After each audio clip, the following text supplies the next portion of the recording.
നമസ്കാരം. ജീവമാതാ കാരുണ്യ ഭവനെ പറ്റി വീഡിയോ ചെയ്യേണ്ട എന്ന് തീരുമാനിക്കുകയും രണ്ട് വീഡിയോ ചെയ്ത് നിർത്തുകയും ചെയ്ത ഒരാളാണ് ഞാൻ. വീഡിയോയ്ക്ക് അടിയിൽ വന്ന് കമൻ്റ് ഇടുന്നവരും അതിനുശേഷം നേരിട്ട് വിളിച്ച് സംസാരിക്കുന്നവരും പറയുന്നത് കേൾക്കുമ്പോൾ സത്യം പറഞ്ഞാൽ ഒരു വീഡിയോ അല്ല, ഒരു 100 വീഡിയോ ചെയ്താലും കുഴപ്പമില്ലെന്ന് തോന്നുന്നുണ്ട്.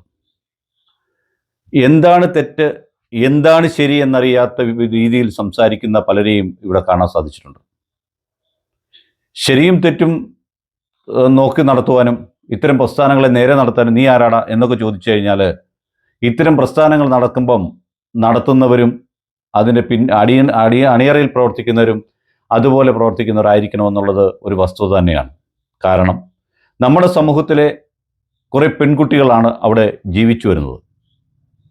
ഒരുപക്ഷെ ഭീഷണിക്ക് മുമ്പിലോ അതല്ലെങ്കിൽ നിന്നെപ്പറ്റി അത് പറഞ്ഞു വരത്തുമെന്നോ ഒക്കെ പറഞ്ഞ് ഭീഷണിപ്പെടുത്തിയാൽ ആ ഭീഷണിക്ക് മുമ്പിൽ വീഴുന്നവരായിരിക്കും നമ്മുടെ കുട്ടികൾ എന്നുള്ള കാര്യത്തിൽ ഒരു സംശയവുമില്ല. ഇവിടെ വിഷയം എന്താണ്? ഇവിടെ വിഷയം അനാമിക എന്ന് പറയുന്ന പെൺകുട്ടിയെ ഉദയഗിരിജയുടെ മകൻ വിഷ്ണു വിവാഹം കഴിച്ചതിനെ പറ്റിയോ അനാഥക്കുട്ടിയെ വിവാഹം കഴിച്ചതിൽ ആർക്കെങ്കിലും എതിർപ്പോ ഒന്നുമില്ല. അവർ ആ കല്യാണം കഴിക്കുകയോ അവരേക്കാൾ 8 വയസ്സിന് പ്രായം കുറഞ്ഞ ഷൈജുവിനെ കല്യാണം കഴിച്ചാലും ഉദയഗിരിജി ആരെ കല്യാണം കഴിച്ചാലും നിയമപരമായി കല്യാണം കഴിച്ചാലും അല്ലാതെ കഴിച്ചാലും ഒന്നും ഈ സമൂഹത്തിന് യാതൊരു പ്രശ്നവുമില്ല. പക്ഷേ അവരൊരു ചിൽഡ്രൻസ് ഹോം നടത്തുന്നുണ്ട്. ഒരുപക്ഷെ വീട്ടുകാരാൽ ഉപേക്ഷിക്കപ്പെട്ടവർ അല്ലെങ്കിൽ മറ്റു പല കാരണങ്ങളാൽ അവിടെ എത്തപ്പെട്ട കുട്ടികൾ, അവരാണ് അവിടുത്തെ അന്തേവാസികൾ. അവർക്ക് കൊടുക്കുന്ന ആഹാരത്തെപ്പറ്റിയും അവരോട് കാണിക്കുന്ന രീതിയെപ്പറ്റിയും ഒക്കെ പുറത്ത് സന്ധ്യാ പല്ലവി എന്ന് പറഞ്ഞ ഒരാൾ വന്ന് പറയുമ്പോൾ ഒരു നന്മ മരം ഇങ്ങനെയാണ് ഇല ചുരത്തുന്നതെന്ന് നമ്മൾ മനസ്സിലാക്കിയാൽ അത് പ്രതികരിക്കും, സമൂഹം പ്രതികരിക്കേണ്ടത് തന്നെയാണ്. ഈ സ്ഥാപനത്തിൻ്റെ ചുറ്റുവട്ടമുള്ളവർ, ഇവരുമായി അടുത്തറിയാവുന്നവർ, അങ്ങനെ 100 കണക്കിന് ആൾക്കാർ എന്നെ വിളിച്ചിരുന്നു. പല കാര്യങ്ങളും പറഞ്ഞ കാര്യങ്ങളൊക്കെ തന്നെ പറയുന്നതിനൊന്നും നമുക്ക് ബുദ്ധിമുട്ടില്ല, തെളിവുമുണ്ട്. പക്ഷേ അത് ആ സ്ഥാപനത്തിൻ്റെ വളർച്ചയോ അല്ലെങ്കിൽ മുന്നോട്ടുള്ള പോക്കിനോ ബുദ്ധിമുട്ടുണ്ടാക്കുന്നതാണെങ്കിൽ അത് ഒഴിവാക്കേണ്ടതല്ലേ? അതുമാത്രമേ ഞാൻ ചിന്തിച്ചിട്ടുള്ളൂ. ഇപ്പം 2/6/25 ഒരു പെൺകുട്ടി അവർക്ക് ജനിച്ചു. ആ ജനിച്ച പെൺകുട്ടിയുടെ അമ്മ വിവാഹം കഴിച്ച് 23/10/2024 അവരുടെ ഡേറ്റ് ഓഫ് ബർത്ത് എന്ന് പറയുന്നത് 9/10/2006 അപ്പോൾ അങ്ങനെ കാൽക്കുലേറ്റ് ചെയ്ത് വരുമ്പോഴും ഈ കുട്ടിയുടെ ജനനവുമായി ബന്ധപ്പെട്ട സമയം വരുമ്പോൾ ഈ പെൺകുട്ടിക്ക് 18 വയസ്സാവുന്നതിന് മുമ്പ് അവർ കൺസീവ് ആയിട്ടുണ്ട്, പ്രിമച്ചുറാണ് ബേബി എന്ന് ഹോസ്പിറ്റലുകാർ പറയാത്തിടത്തോളം കാലം, അങ്ങനെ റിപ്പോർട്ടില്ലാത്തിടത്തോളം കാലം സമൂഹം അങ്ങനെ ചിന്തിക്കും. സ്വാഭാവികമായിട്ട് ഇങ്ങനെ അല്ലാത്തൊരു സ്ഥാപനത്തിലെ ഒരു പെൺകുട്ടി നമ്മുടെ നാട്ടിൽ ജനിച്ചാൽ പോലും സാധാരണ കഴിച്ചാൽ പോലും വിവാഹ ദിവസം തൊട്ട് നാട്ടുകാർ കാൽക്കുലേറ്റ് ചെയ്യാൻ തുടങ്ങും. അപ്പോൾ ഇങ്ങനെ ഒരു വിഷയം വരികയും അതെല്ലാം റീൽസ് ഇട്ട് നാട്ടുകാരെ കാണിക്കുകയൊക്കെ ചെയ്യുമ്പോൾ നാട്ടുകാർ ഇതിനെപ്പറ്റി പഠിക്കും, ചിന്തിക്കുമെന്ന് എന്താ ഈ ഉദയഗിരിജിക്കോ അല്ലെ അവരുടെ മകനായ വിഷ്ണുവിനോ മനസ്സിലാകാത്തത്? അവർ ചിന്തിക്കത്തില്ലേ? അപ്പോൾ അങ്ങനെയാണെങ്കിൽ ഞാൻ വേറൊരു കാര്യം ചോദിക്കാം. ഈ പെൺകുട്ടിയുടെ ജനനം നടന്നിരിക്കുന്നത്, അതായത് അനാമിക മോഹൻ എന്ന് പറയുന്ന പെൺകുട്ടി ജനനം നടന്നത് 9/10/2006 കടയ്ക്കൽ ഗവൺമെൻറ് ഹോസ്പിറ്റലിൽ വെച്ചിട്ടാണ്. ആ കടയ്ക്കൽ പഞ്ചായത്ത് ഓഫീസിലെ ഇതിൻ്റെ റിപ്പോർട്ട് എന്ന് പറഞ്ഞാൽ 636/2006 വെച്ചാണ് രജിസ്റ്റർ ചെയ്തിരിക്കുന്നത്. ഈ 2006 രജിസ്റ്റർ ചെയ്ത ഒരു കുട്ടിയുടെ ജനന സർട്ടിഫിക്കറ്റ് അന്ന് നൽകുന്നത് 10 രൂപയുടെ സ്റ്റാമ്പ് പേപ്പറിലാണ്. ഏറ്റവും അടുത്ത സമയത്താണ് അത് ഓൺലൈനായത്. പക്ഷേ ഇവർ ഈ പറഞ്ഞ സർട്ടിഫിക്കറ്റ് വാങ്ങിച്ചിരിക്കുന്നത് 27/6/2025 മേടിച്ചൊരു സർട്ടിഫിക്കറ്റാണ് ഇവർ പുറത്തുവിട്ടിരിക്കുന്നത്. അതിനകത്ത് എന്തെങ്കിലുമൊക്കെ നടന്നോ എന്നൊന്നും എനിക്ക് സംശയമില്ല. പഞ്ചായത്താണ്, ചിലപ്പം ശരിയായ കാര്യങ്ങളായിരിക്കും നടന്നിട്ടുള്ളത്. ഈ കുട്ടിയുടെ അച്ഛൻ, ആദ്യത്തെ അമ്മ മരിച്ചുപോയതിന് ശേഷം അച്ഛനോടുള്ള ഏറ്റവും കൂടുതൽ സ്നേഹമുള്ളൊരു കുട്ടിയായിരുന്നു ഈ അനാമിക എന്ന് പറയുന്നത്. അച്ഛനോട് ഏറ്റവും കൂടുതൽ അച്ഛനോടൊപ്പം ജീവിക്കാൻ താല്പര്യപ്പെട്ട കുട്ടിയാണെന്നും, പക്ഷേ രണ്ടാം അമ്മയ്ക്ക് ഒരു കുഞ്ഞുണ്ടായതിനു ശേഷം ആ കുട്ടിയോട് വലിയ താല്പര്യമില്ലാതെ വരുന്നെന്നും, അങ്ങനെ കുട്ടി പോലീസുകാർ എല്ലാം അവിടെ ചേർന്നിട്ടാണ് ഈ സ്ഥാപനത്തിൽ കൊണ്ടുവിട്ടതെന്നും, അതിനെപ്പറ്റി കുറേ നാളുകൾക്ക് ശേഷം ഈ നാട്ടുകാർ കുറേ നാളായിട്ട് യാതൊരു വിവരമില്ലായിരുന്നെന്നും, ഇപ്പോൾ വിവാഹവും ഈ പ്രശ്നങ്ങൾ വന്നതിന് ശേഷമാണ് ആൾക്കാർ തിരിച്ചറിയാൻ തുടങ്ങിയതും ചർച്ച ചെയ്യാൻ തുടങ്ങിയതും എന്നാണ് വെളിയിൽ നിന്നും കിട്ടുന്ന വായ്മൊഴി. സത്യസന്ധമായ മൊഴിയാണ്. കാരണം അത് ആ നാട്ടിലെ സാമൂഹിക പ്രവർത്തകരായ ആൾക്കാരാണ് പറഞ്ഞത്. ഞാൻ പറയുന്നു, എന്നെപ്പോലെ തന്നെ ഈ വീഡിയോ ചെയ്ത ആരും, അല്ലെങ്കിൽ ഈ സ്ഥാപനത്തെപ്പറ്റി ഒരു ഫേസ്ബുക്ക് പോസ്റ്റിലൂടെ പൊതുജനത്തോടെ പറഞ്ഞ വ്യക്തിയും, അത് ആ സന്ധ്യ പല്ലവി പോലും ഈ സ്ഥാപനത്തിൻ്റെ നടത്തിപ്പിനെ പറ്റിയും അവിടുത്തെ കുട്ടികളുടെ സുരക്ഷയെപ്പറ്റിയുമാണ് സംസാരിച്ചത്. അത് സംസാരിക്കാനും ചോദ്യം ചെയ്യാനും ഇവിടുത്തെ നാട്ടുകാർക്ക് അവകാശമില്ലേ?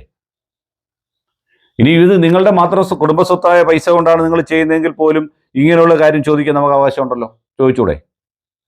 ഇത് നാട്ടിലെ കുട്ടികളെ, പെൺകുട്ടികളെ അവിടെ കൊണ്ടുവന്നിട്ട് ഈ കുട്ടിക്ക് ഇങ്ങനൊരു സംഭവം പറ്റിയിട്ടുണ്ടെങ്കിൽ മറ്റുള്ള പെൺകുട്ടികൾ സുരക്ഷിതരാണോ എന്നുള്ളതാണ് ചോദ്യം. ഇപ്പൊ ഇന്നൊരാൾ പറയുന്നത്, പലരും ഈ പറഞ്ഞ പ്രസവം നടന്ന ഹോസ്പിറ്റലിൽ, ഞാൻ കഴിഞ്ഞ ദിവസം സൂചിപ്പിച്ച പോലെ അടൂർ ഹോസ്പിറ്റലിൽ അവരെത്തി. ഹോസ്പിറ്റലിന്റെ പേര് പറഞ്ഞാൽ അവർക്ക് പരസ്യം കൊടുക്കണ്ടല്ലോ. ഒരു ജംഗ്ഷനിലെ പേര്, ആ ജംഗ്ഷന്റെ പേരിൽ അടൂർ ഗവൺമെന്റ് ഹോസ്പിറ്റലും അടൂർ ഗവൺമെന്റ് ബോയ്സ് ഹൈസ്കൂളിനും ഇടയ്ക്കുള്ള ഒരു ഹോസ്പിറ്റൽ. ആ ഹോസ്പിറ്റലിൽ ചെന്നിട്ട് അവിടുത്തെ PR സംസാരിക്കുകയും ഇത് പ്രിമച്വർ ബേബി ആണോ എന്ന് ചോദിക്കുകയും ചെയ്തു. അവർ മറുപടി കൊടുത്തില്ല. അത് അവർക്ക് കൊടുക്കാൻ അവകാശമില്ല, വേറെ പേഷ്യന്റിനെ പറ്റിയ കാര്യമാണ്, അത് പറയേണ്ട കാര്യമില്ല. പക്ഷേ ഇവിടെ എന്തൊക്കെ ഈ ജില്ലയിൽ നടന്നാലും അതിനൊക്കെ തങ്ങിൽ കുട്ടികളുമായ പ്രശ്നങ്ങൾ അവരെ സഹായിക്കുന്നതിന് വേണ്ട സമീപനം CWC ചെയർമാൻ എടുത്തിട്ടുള്ളത് കൊണ്ടാണ് CWC ചെയർമാൻ ഇപ്പോൾ സസ്പെൻഷനിലായിരിക്കുന്നത്. അപ്പോൾ സംശയത്തിന് മുന കൂടത്തില്ലേ? ഇവരുടെ ഓരോ ഫംഗ്ഷനിൽ പങ്കെടുക്കുന്ന രാഷ്ട്രീയ നേതാക്കന്മാർ പങ്കെടുത്തോട്ടെ. ഇവരുമായി കണക്ട് ചെയ്യുന്ന ആൾക്കാർ, ഇവരുടെ വീഡിയോയിൽ വരുന്ന ഇവരുടെ വാചകവടികൾ, ഇവർ പറയുന്നതും പ്രവൃത്തിയും ഡേറ്റും ഒന്നും തങ്ങൾ ടാലിയാവാത്തോണ്ട് വരുന്ന പ്രശ്നങ്ങൾ, ഇതൊക്കെ നമുക്ക് വിടാം. പക്ഷെ ഇവിടെ ആത്യന്തികമായ പ്രശ്നം ഇത്രയേ ഉള്ളൂ, ഇത്രയേ ഈ വീഡിയോയിലൂടെ പറയാൻ ഉദ്ദേശിച്ചിട്ടുള്ളൂ. അവിടെയുള്ള ഈ കുട്ടിക്ക് ഇങ്ങനെ സംഭവിച്ചിട്ടുണ്ട് എങ്കിൽ എന്ന് വെച്ചാൽ, ഈ കുട്ടി 18 വയസ്സാവുന്നതിന് മുമ്പ് കൺസീവ് ചെയ്യപ്പെട്ടിട്ടുണ്ടെങ്കിൽ അത് പീഡനം തന്നെയാണ്. അത് ഈ രാജ്യത്ത് നിലനിൽക്കുന്ന ഒരു നിയമത്തിൻ്റെ കീഴിൽ വരുന്നതാണ്. അതിന് ഉത്തരവാദിയായ ആൾ ആ നിയമത്തിലെ പ്രതിയാണ്. അതനുസരിച്ചുള്ള കുറ്റം ചുമത്തിയിട്ടുള്ള ഒരാളാണ് അയാൾ. ആ കുട്ടിയെ കല്യാണം കഴിച്ചത് കൊണ്ടൊന്നും അയാൾ ആ നിയമത്തിൽ നിന്ന് മാറുന്നില്ല. അല്ലെങ്കിൽ ബഹുമാനപ്പെട്ട സുപ്രീം കോടതിയിൽ എങ്ങാനും പോയി അങ്ങനെ ഒരു ഉത്തരവ് മേടിച്ചുകൊണ്ട് വന്നാൽ മാത്രം ഓക്കെ, അതുവരെ അയാൾ കുറ്റവാളി തന്നെയാണ്. ഇത്തരം സമാനമായ രീതിയിൽ മറ്റു കുട്ടികൾക്ക് കുഴപ്പം, മറ്റു കുട്ടികളെയും ആരെങ്കിലും ദുരുപയോഗം ചെയ്യുമോ എന്നാണ് ഈ നാട്ടിലെ സാധാരണക്കാരെ ആൾക്കാർ ചോദിച്ചുകൊണ്ടിരിക്കുന്നത്. അപ്പോൾ എൻ്റെ വീഡിയോ വഴി വന്ന് കൊമ്പ് കയറിട്ടോ ഈ വീഡിയോ ചെയ്യുന്നവരെ വന്ന് നോക്കെന്ന് പറഞ്ഞിട്ട് ഒന്നും കാര്യമില്ല. ഇത്രയേ ഉള്ളൂ കാര്യം. അനാഥാലയത്തിലെ കുട്ടികൾ സുരക്ഷിതരാണോ? CWC ഉൾപ്പെടെ, സാമൂഹ്യക്ഷേമ വകുപ്പ് ഉൾപ്പെടെയുള്ളവർ ഇവർക്ക് എന്തെങ്കിലും രീതിയിൽ ഇവരെ സഹായിച്ചിട്ടുണ്ടോ നിയമവിരുദ്ധമായി? ഇത്തരം ചോദ്യം മാത്രമേ ഇവിടെ ഉള്ളൂ. കടയ്ക്കൽ ജനിച്ച കുട്ടിയെ ഏഴംകുളത്ത് ജനിച്ച പയ്യന് കല്യാണം കഴിക്കുന്നതിനോ ഒന്നും നമുക്ക് യാതൊരു ബുദ്ധിമുട്ടുമില്ല. നിങ്ങൾ കല്യാണം കഴിക്കുകയോ കഴിക്കാതിരിക്കുകയോ ഒക്കെ ചെയ്തോളൂ. പക്ഷെ നമ്മൾ ഈ കാര്യങ്ങൾ പറയുമ്പോൾ നിങ്ങളൊരു കാര്യം ഓർക്കുക, എന്തെങ്കിലുമൊക്കെ വസ്തുതകൾ കയ്യിലില്ലാതെ ഒരാൾ ഒരു മീഡിയയുടെ മുമ്പിൽ ഒന്ന് ഇങ്ങനെ സംസാരിക്കത്തില്ലെന്ന് കൂടി ഇത് കേൾക്കുന്നവർ മനസ്സിലാക്കണം. അതുകൊണ്ട് സത്യം പുറത്തു വരേണ്ടത് അനിവാര്യമാണ്. അതിന് അധികാരികൾ തുനിഞ്ഞിറങ്ങണം. ആർക്കെങ്കിലും, എന്നാൽ കഴിഞ്ഞ ദിവസം നിങ്ങളെന്താ കേസ് കൊടുക്കുമെന്ന് പറഞ്ഞു, ഈ പറഞ്ഞ ആൾക്കാർക്ക് തന്നെ കൊണ്ട് കേസ് കൊടുത്തിട്ട് തെളിയിക്കരുതോ?